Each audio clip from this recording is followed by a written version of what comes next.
श्रियकान्ताय कल्याणनिधये निधयेऽर्तिनाम् श्रीवेङ्कटनिवासाय श्रीनिवासाय मङ्गलम् लक्ष्मी सविभ्रमालोकसुभ्रूविभ्रमचक्षुषे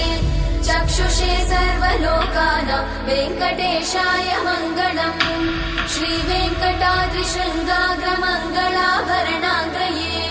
मङ्गलानां निवासाय श्रीनिवासाय मङ्गलम् सर्वावयव सौन्दर्य सम्पदा सर्वचेतसां सदा सम्मोहनायास्तु वेङ्कटेशाय मङ्गलम् नित्याय निरवध्याय सत्यानन्दचिदात्मने सर्वान्तरात्मने श्रीमद् वेङ्कटेशाय मङ्गलम् स्वतः सर्वविदे सर्वशक्तये सर्वशेषिने